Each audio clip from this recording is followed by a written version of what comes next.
Napoleon Bonaparte was an individual who was known in history for his amazing strategizing ability. Above characters like Hannibal, Lelouch, Katagiri, and Juan Pujol, he has many standout traits like thinking, reasoning, and adversity capacity. But what defines him most is strategy. The full development of a plan is already established before anyone else even knows one exists. And in this video, we're going to show you how to strategize using different methods, just like Napoleon. First, we'll cover who he was. So if you want to skip ahead, timestamps are in the description. Napoleon was born in 1769 in Corsica to a minor noble family. No real connections, no money, not even French by origin. By 26, he was commanding France's Italian campaign. By 30, he was first consul.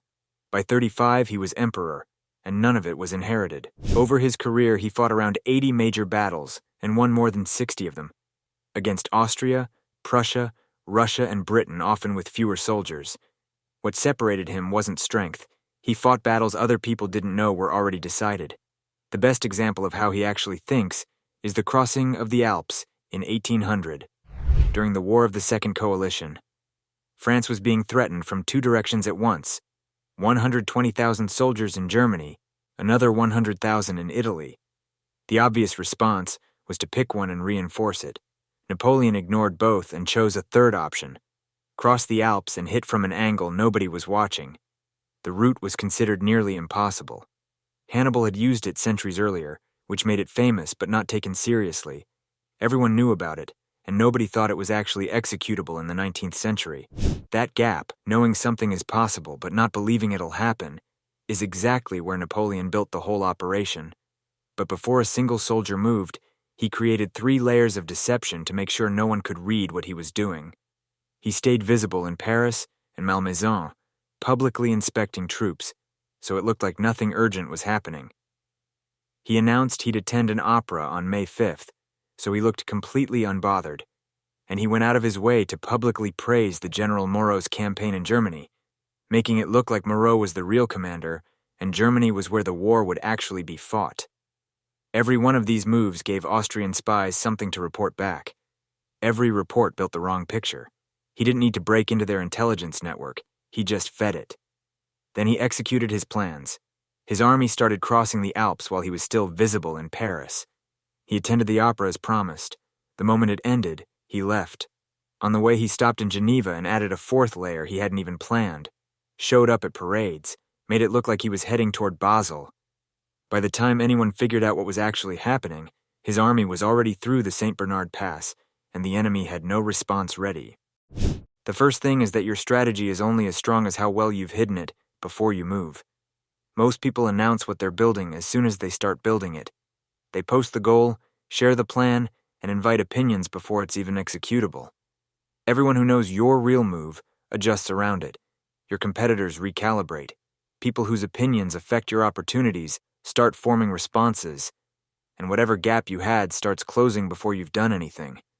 Napoleon gave people something true enough to believe, but incomplete enough that it never pointed to what he was actually doing. What you share should be real, it just shouldn't be the whole plan. Before any high-stakes move, write down what you're actually doing, then figure out what a much smaller version of that looks like. Something true, but incomplete, and that's what you show. Let the visible version absorb attention, while the real thing is already in motion. The goal isn't to lie, as lying makes it much more obvious to your enemy, and easier to catch you. The goal should be to control which parts of the truth are visible, and when. The second thing is the axis question. Napoleon had 2 obvious choices, and picked neither. In any competitive environment, there are conventional plays, expected moves that everyone in the space already has a response for. Those plays still work, but they work at the margin because you're competing on ground other people have already practiced. The move that nobody has a ready response for is the one that creates a real gap. Before you commit to anything high stakes, the question isn't whether it's possible. It's whether the people you're up against have already practiced defending against it. If yes, you're on their ground. If no, that's where you go. When you're planning a move, list the 2 or 3 most obvious options first. Then ask why those are obvious. Whatever assumption makes them obvious is the thing your opponents are counting on. Question that assumption directly. The unconventional option usually lives right behind it. It won't always be executable, but you should at least be choosing to reject it deliberately, rather than never seeing it at all. Finally, the third thing is what happened in Geneva. The 4-layer version wasn't the original plan. Napoleon had 3 layers planned before he left Paris.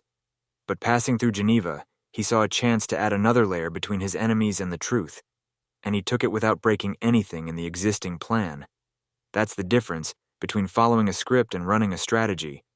A script is rigid, but a strategy has a fixed destination, but stays responsive in how it gets there. Your objective doesn't change, but the means can be fluid. Every day between now and that outcome is execution, and execution should always be reading off a path. But if an option and a newfound path offers more leverage, you should always be able to make a choice instead of sticking to a pre-planned strategy. Write your objective at the top of the page, and don't touch it. Everything below it is execution, and execution is liquid. When something in the environment offers you more force for free, take it. The people who miss these moments aren't less capable, they're just locked into what they planned instead of what's actually in front of them. Train the habit of asking, once per day during any active conscious movements, what does this environment have right now that I haven't used yet? Napoleon won the Second Coalition because the strategy wasn't just what he did. It was everything he built around it before he did it. None of it required him to be a genius, it just required design. By the way, if you want to know exactly where you stand cognitively, Power IQ runs a real scaling system. Weighted scores, actual tier placements with in-depth analysis, and competitions to help you grow. Link in the description.